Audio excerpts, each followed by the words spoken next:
attack on one is an attack on all of us. Watchmen are over.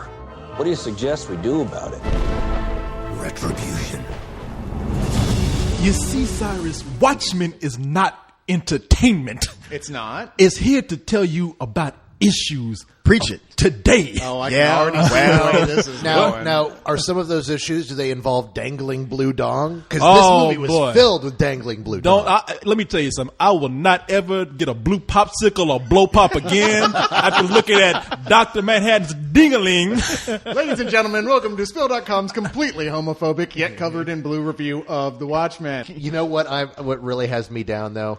I weep for the poor guy in the special effects department that was his gig. Yeah, he had the detailed No. the penis. No. What they would have done, they would have had like the guys on the crew who are gay, who always feel like they never get to do a lot of work or the important stuff. And they would say like, guys, we're going to let you do so much of Watchmen, you'll never feel left out. Yeah, and waking up the next morning, gotta go to work. God damn it, we got this. There's another almost 3 hours of this movie besides Well, that. we could do 3 hours of review. The first hour is just the dick. This is the highly anticipated movie, the one that they said was unfilmable, will never be made, you can't do it, goddamn even try.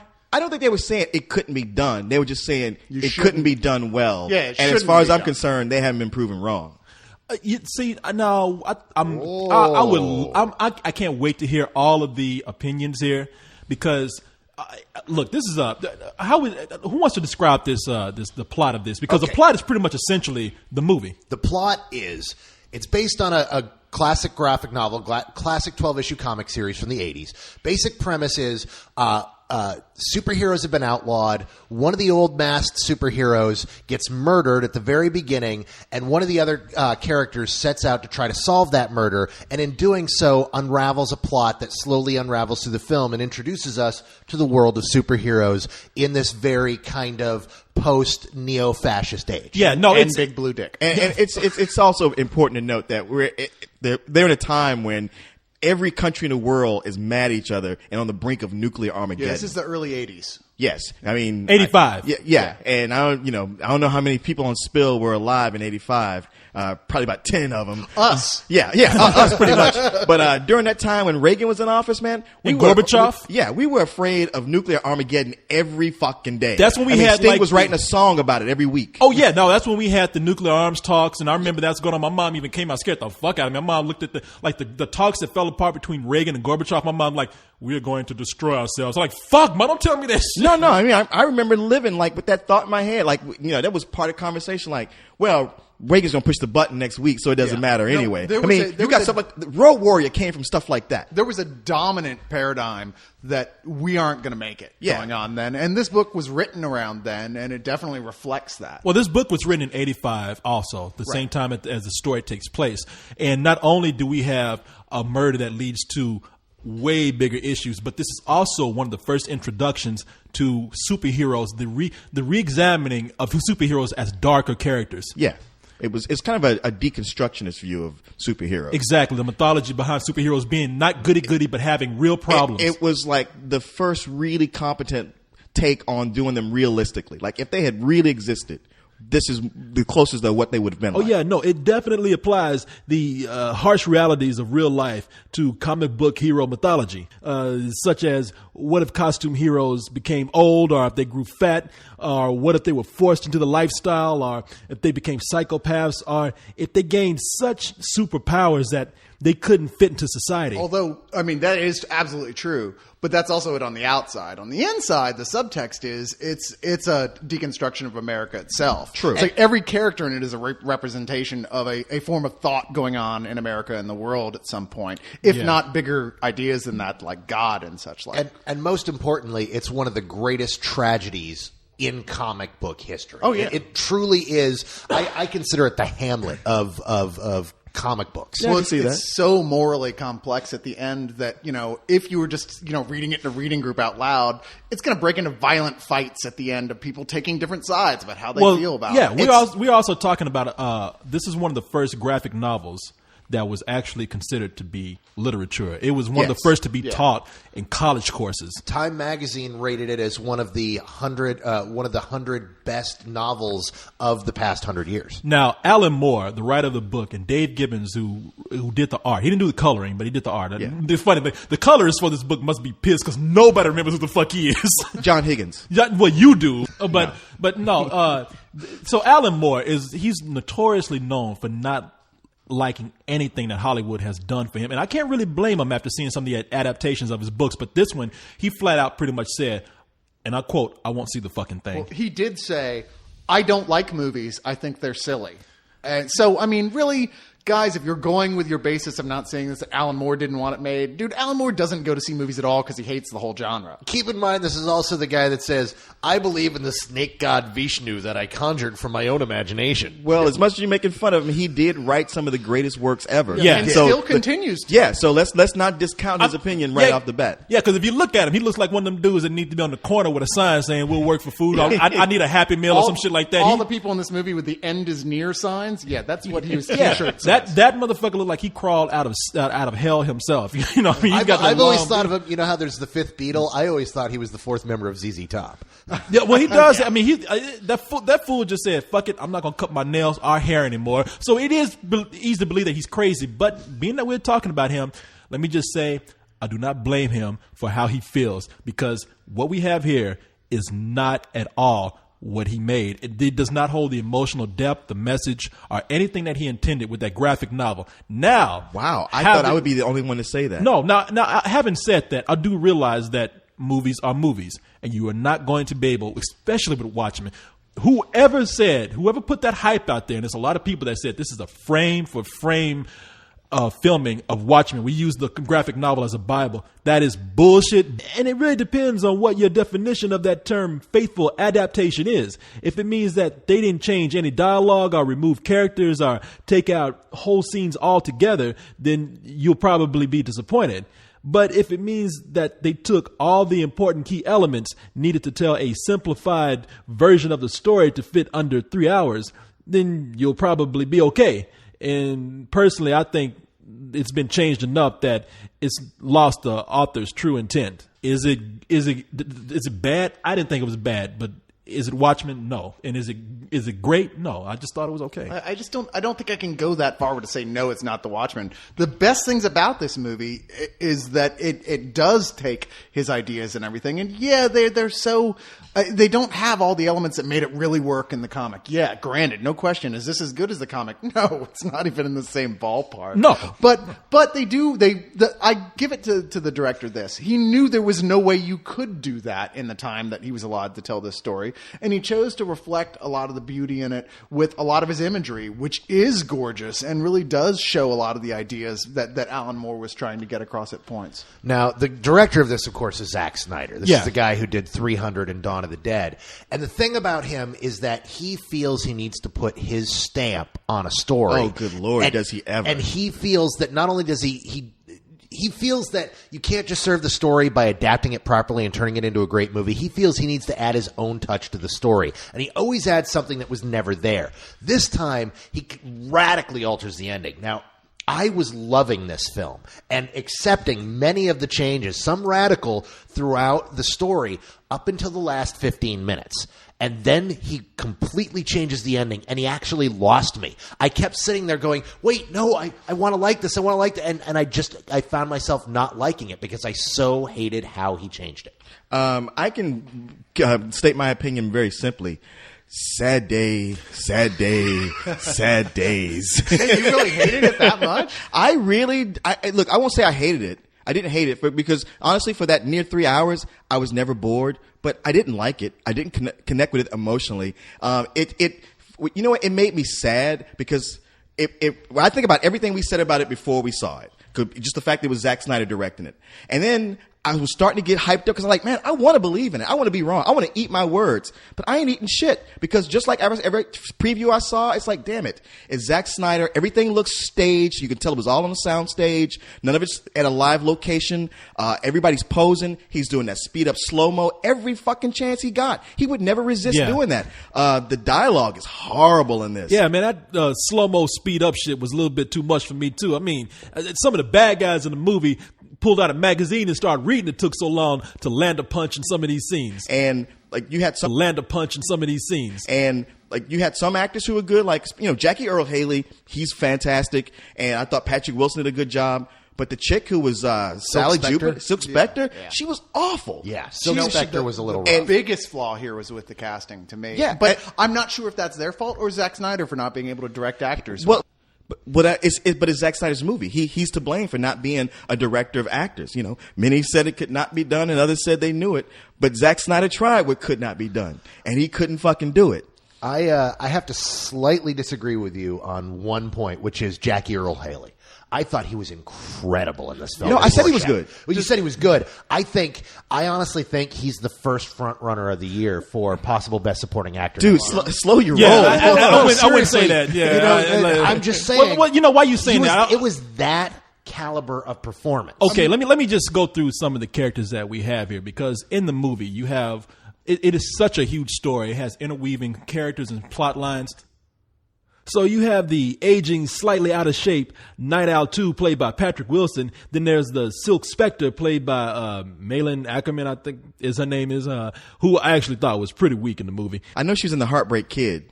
She's been yeah. She's got a beautiful face and some fantastic legs, but she acting can't deliver a line No. except like Shatner. There's a mother, Sally Jupiter, played by Carla Gugino, who was actually the original Silk Spectre when she was younger. And then we have Billy Crudup, who is mostly in the movie voiced only as Dr. Manhattan, who is the result of a molecular experiment. It got exploded. He basically got like the Bruce Banner treatment. Yeah. The scientist who's in the wrong place at the wrong time. And got his ass blowed up for fucking around, going there to get his watch. Should have just waited. Should have asked somebody. You notice he just walks in a room and people just like, oh, don't go there. He just walks in, shuts the door. What cracked me up was like his girlfriend was also a physicist. I'm like, look at that girl. She ain't no goddamn physicist. She's as much a physicist as what's her name in the James Bond movie. Oh yeah, Denise Richards. But she, but he gets trapped in this experiment, gets exploded, and then he brings himself back together again as Dr. Manhattan, who is pretty much a god, a big blue god. Yeah, he's the genie from Aladdin. Yeah, well, he is God. He should have been voiced by Robin Williams. Yeah, he is.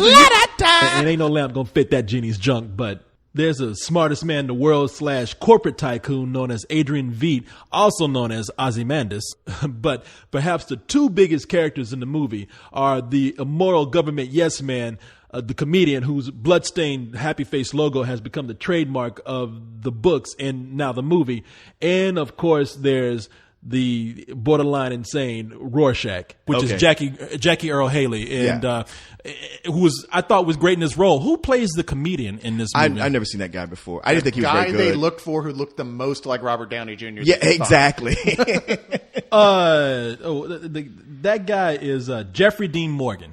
Right. And I've heard that name before. And I don't know. He's been attached to several projects, and he's worked before. So. But if you ask me, Jackie Earle Haley works both in and out of the mask as Rorschach. Yeah. But Jeffrey Dean Morgan was really good. I didn't think he was that good. I thought he was. I thought he did a great job. He captured it. Yeah, and I thought that they did perfect casting with that. Pretty much all these people are great. And I'll tell you something else. The Dr. Manhattan, except for the girl.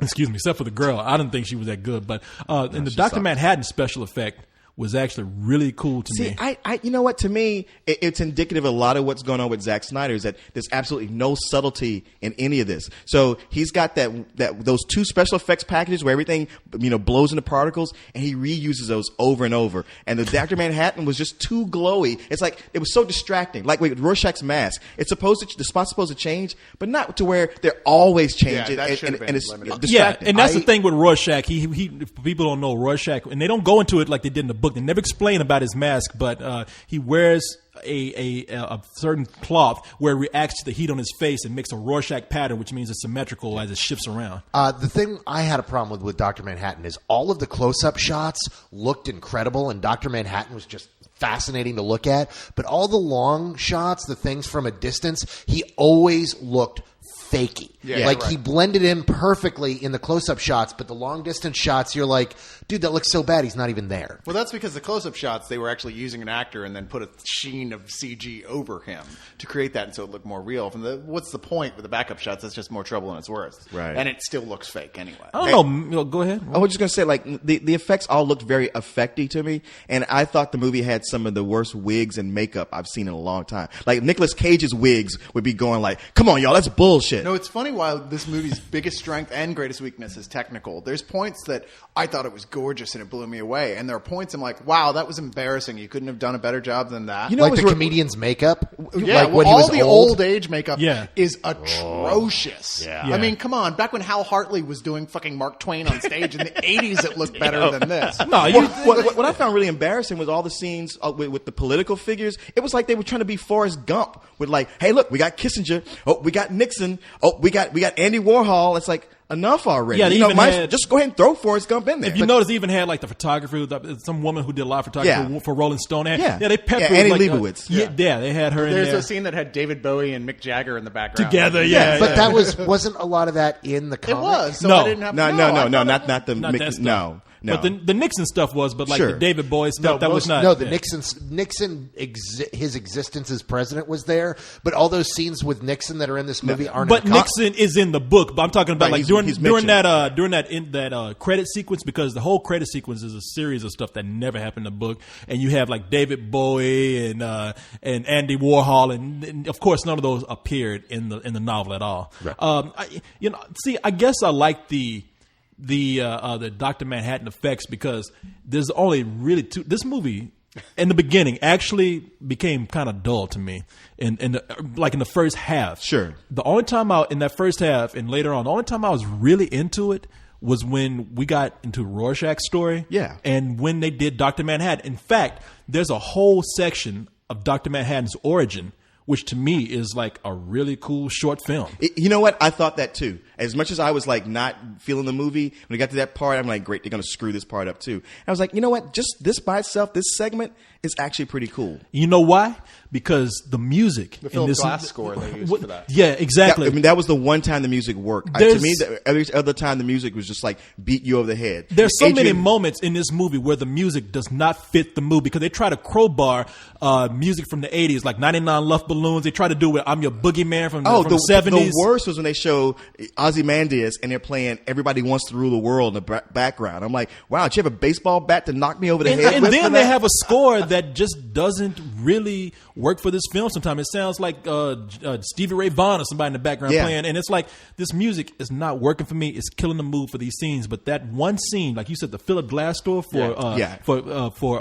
Dr. Manhattan, I was like, this is a really brilliant short film right here. I agree and disagree. I felt like I liked that there were rock songs in this. I felt like they should have stuck to rock songs from that period of time rather than dancing around. Because at first I'm like, oh, cool, they're using 80s music. That makes sense. Yeah. And then it's like, wait, why is Simon and Garfunkel in here? Yeah. Oh, that scene with the Simon and Garfunkel. I laughed. I was like, this is corny. How about when they have two scenes where they have a scene where Night Owl and Rorschach are going to see Ozymandias and they're playing All Along the Watchtower. It's like it just seems like I was like, wow, man, just doesn't fit. Mostly it should have gone with an orchestral score, and it would have been better. Because Yeah. you're right, the single best sequence in this movie is that flashback history, non-linearly told, which is one of the best things about it. It's dancing around back and forth through the life of Dr. Manhattan with a great Philip Glass background. Yeah. That actually makes it kind Yeah. of touching and moving. Yeah. You know? It's And that- very affecting. And that's the character that I actually found. All the characters in this movie, except for Rorschach, who's very complex. He's a psychopath, but you still feel for him in a way. And Dr. Manhattan is the one who's still trying to figure himself out, and you feel sorry for him because he's losing control of himself, and he can't relate to anybody. Nations around the world still reeling from this morning's announcement, possibly the most significant event in recent history. We repeat, the Superman exists, and he is American.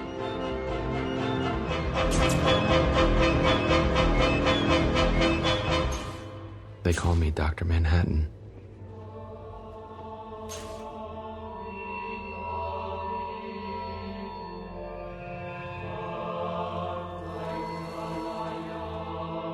They explain the name has been chosen for the ominous associations it will raise in America's enemies.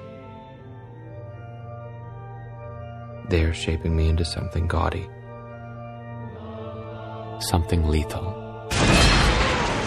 I found that the most compelling thing. I felt sorry for him. I was almost brought to tears. Well, I did too, and I think I didn't want to spend any time going like, well, this wasn't like the book. But I just will say, like, the one thing from the book that I also really liked was Night Owl too. Like his whole like coming into middle age, he giving everything up. He's just like a sad character, very sympathetic. That here at all. Yeah, I didn't feel that at all. I mean, as good as Patrick Wilson was, that didn't come across in the movie. Everything up. He's just like a sad character, very sympathetic. That here at all. Yeah, I didn't feel that at all. I mean, as good as Patrick Wilson was, that didn't come across in the movie. Well, that's one of the big both great points about this film and lackluster points. Is the great thing is that they do a really great job of making you feel for characters, especially characters that you didn't feel for in the book. When you get to the end and Veidt has laid out everything and explains what's going on, you really get Veidt and you really understand him for who he is and what he was doing, and you get that emotion. It doesn't feel as clinical as it does in the book, but by the same token, what they trim out here and what they don't do is certain characters and certain plot lines get left behind. I talked to people who watched it and didn't understand that what was going on with the Night Owl was the fact that he had a fetish. And that fetish very much played into who he was and who he wanted to be. One of my biggest complaints about this film is that they took out the aspect of him being pot-bellied. Right. Which was, and his original costume. They tried. Oh, and in his costume, you're right. In his costume, in the comic, he's wearing one of those 70s era super cheesy spandex suits. And when he has the pot belly, he looks fucking ridiculous. And that was the point in The Watchmen, where every time he pulls that suit on, you're just like, dude, it's time to hang it up. Yeah. Here, he has that 90s looking Batman where you're almost looking for the nipples on the suit. And Ozymandias had nipples on his did have suit. that. And by the way, Matthew Good, British actor, is the guy who plays Ozymandias / Adrian Veidt. And a lot of people have been complaining about him, Veidt, whatever. And I know that he said that he tried. I don't have a problem with the actor. I thought he did an adequate job with it. But he tried to do something I don't think worked. He went between two accents. That's done on purpose. A lot of people looking at this saying, he can't decide he can't hold an accent. He can't figure out what the fuck he wants. So lesson to actors out there, don't be flip-flopping between accents. Stick to one because people are going to think you can't do it. Don't be too smart for your audience. I didn't like him, which wasn't his fault, but that we just don't see much of him or know much about him. That's true. And for a character that holds as big a part as he does in this film, we need to have some feelings about him one way or the other. For the little bit he's on, he has all the charisma of an alien. Yeah. So we never he's like an alien. So we never really like get in his head and see his side of things. Yeah. Yeah, we don't emotionally connect with what he's doing. And see, that's the thing with this movie. It's just so dense of a book. Alan Moore is just he made this book not to be a movie. He's like, fuck it, I'm gonna sabotage this book. What he You're did never is gonna be he able to told make a great movie. story. Exactly. But he did that at a time when nobody was making movies of these things, so it wasn't part of his agenda. So this book, it cuts out, like I said, not only does it cut out certain scenes, I mean, there are key scenes that are touching in that book that they don't have here. They cut out characters like Captain Metropolis isn't in here, and they changed dialogue in certain scenes. Now, all that being said, I know it's a movie. It doesn't bother me that they have to make a movie. I'm just saying that for this, because when I watched it, I said, I'm going to take myself out of this, and I'm going to watch it as a movie. If I'd seen this without having read the book, I'd be like, you know what? I was bored in some parts. I thought the dialogue was kind of bad. Some of these actors are not that good, because I thought Patrick Wilson wasn't even that good in the beginning. But I would say, you know what? As it went along, I was entertained. It was okay. It's not great. I thought it was good. Okay, I mean, I'm not going to take a big dump on it, but at the same time, there were too many times that it felt like a parody to me. Like those guys who do Meet the Spartans, when they get ready to parody this movie, they can just take direct scenes from it and not even change anything. But that said, for that near 3 hours, I was never bored. But I will say, man, if you go see this, order the nachos because there's plenty of cheese. But not the large soda. Like that joke.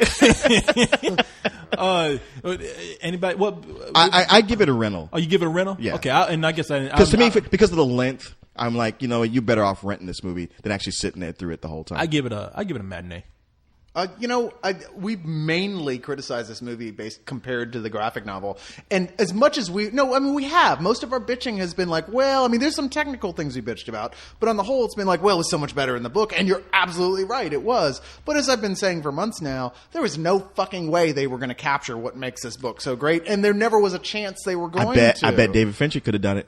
Maybe if he had after he did Benjamin Button, I was like, he could have done it. Maybe if he had 5 hours to tell the story, sure. And to be fair, we did say, we didn't just criticize it comparing it against the novel. We did say some of the acting was bad, the dialogue was bad. I don't agree with you on the whole about the dialogue. I think it was delivered bad a lot of the time. I can see that. But most of the dialogue is actually more or less lifted from the book. And I think the strongest points of this are the things where you see the reflections of what makes the book so great. Strong enough, in fact, that I really enjoyed this regardless of the heavy flaws it had. Right. There are some visual moments that are really gorgeous where Snyder shows that what he is best at is visual composition at points. I mean, there's some imagery that's just gorgeous and really gets across the ways in which he's capable of succeeding in a film. He just shouldn't be doing anything this complicated.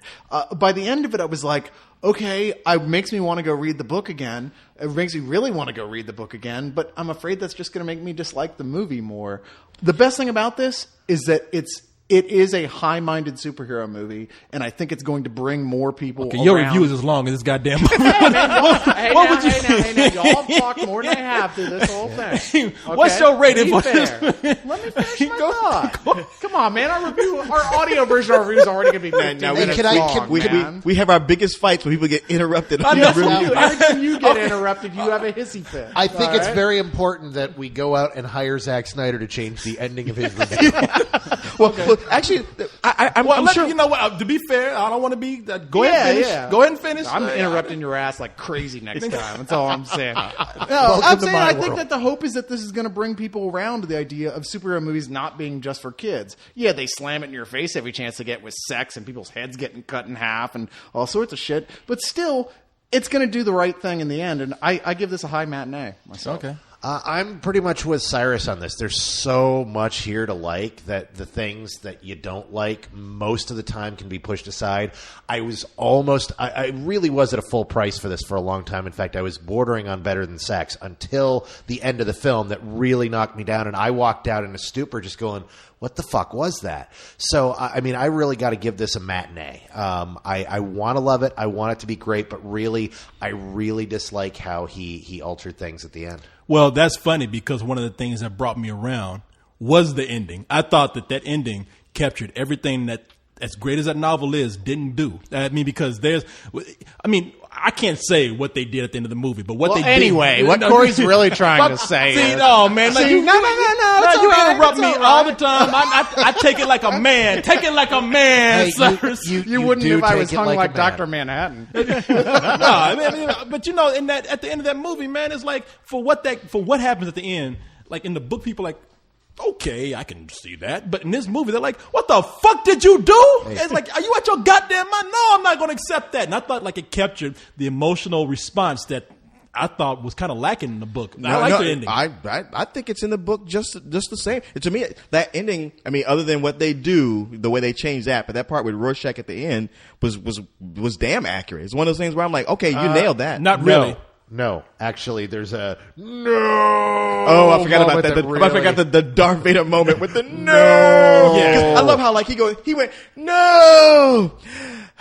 Oh well. Yeah. Now I've got to ask you guys. This pertains to Night Owl. Did anyone else notice that every time Night Owl is either in the suit or standing naked? Because most of the people in this movie appear naked at some point. Do you guys notice that he seemed to be clenching in this weird kind of... Well, like he was tightening up his sphincter or something? Yeah. That shit was probably riding up. Yeah, that shit was so tight. But he did it when he was naked too, standing there in front of the mirror. He had this clenched look. Like, well, look at that guy, and he ain't exactly in the best physical shape of his life. And but he has been. He must have let himself go just a little bit for the role. Right. Well, I'm just saying. Yeah. I think he was probably a little insecure about those butt shots. Yeah, probably. So. I mean, Dr. Manhattan. Fuck, it's just CG. He's gonna look great either way. Billy Crudup's like at McDonald's going, "What the fuck do I care?" Yeah, I ain't got to do exercise for this shit. Now here's what got me. Now this is one of the things I thought was terrible about the movie. Whenever they fought people and had to do kung fu, Night Owl and Silk Spectre, people turn Asian all of a sudden. Whenever it happens, like once in the movie. No, it happens twice. They fight some dudes in the alley. All of a sudden, they're Asian that's because right. it's only like Oh, that's right. And then they go to the prison. And then when they go down, it's like Street Fighter. They go down a line of Asians. This is like Well- you get some black people who walk by to make it look like a prison. Like, okay, there's some black people in here, but everybody they fight is Asian. Yeah, I noticed that too. I That was always weird. laugh whenever, like, in a movie when somebody's fighting a gang and they look like a cross between the Warriors and something Joel Schumacher designed, because they're a road warrior out with leather and mohawks and makeup, and I'm like, the hell kind of gang is this? Just wait till they do the Dark Knight Returns movie. Well, the people they fought in this movie, like, I swear to God, when they were walking, it was a white guy looking at them pass by, and then when they cut, it was an Asian dude with a ponytail. No, I noticed that too. In fact, I Yeah. saw once that looked for sure it was the same Asian guy. Like in the prison, the first Asian guy they beat up and the last guy they beat up. it was the same guy. I know plenty of people are going to go see this. I'm telling you, on the scenes where Silk Spectre's doing stunts, that is not in the stunt. Go see this. I'm telling you, on the scenes where Silk Spectre's doing stunts, that is not in the stunt woman, but a stunt man in that suit. Well, yeah, because when she's wearing that suit, she got titties, but when she gets naked, she had none. And her muscles are huge. I'm telling you, and like dropping down through the fire. I'm like, that's a man. It's like when they cut to a shot, like Patrick Wilson's making love to a dude with a mustache with a wig on. Okay, who's did- tucking his penis. Zach, do I really have to do this? Was anybody else mildly disturbed by the overt thrusting from that particular scene? Like, I remember in the book, it's like, hey, here's a kind of a tasteful It's love like scene. two panels in the book. And then, and in the movie, it's like, you know, Are you talking about the sex scene in the owl ship? The Yeah. same is true of the blood and gore in here. It's so exaggerated. It's because so over the top. Zack I was like- Snyder I was like, so dude, wants pull to- back a well, little He wants bit. to remind you over and over again. It's for grown-ups. It's for grown-ups. This is for adults. You have to respect this as an adult film. No, you're right about that. They actually made scenes more violent in this movie.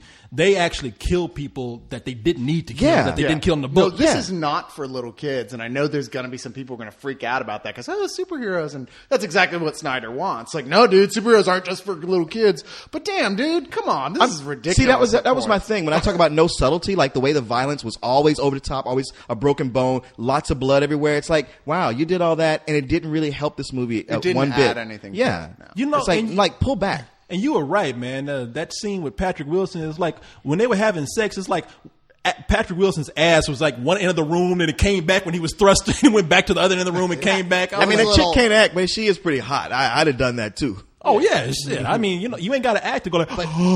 But you got to ask yourself, did he really need to have so many long shots with Dr. Manhattan? Couldn't he have shot from waist up? I think we get just it. learned something about Zack Snyder. Once you see it like 2 or 3 times, it's like, why did you shoot it from his knees I up? love how, and when they first showed Dr. Manhattan, they really did cut away to avoid showing it. Yeah. But then Yeah. from that point on, And- it was like, finding Sarah Marshall again. They established that he had this big V cup thing in the big scene Yeah. where he's walking through Vietnam because they wanted that in the trailer, but.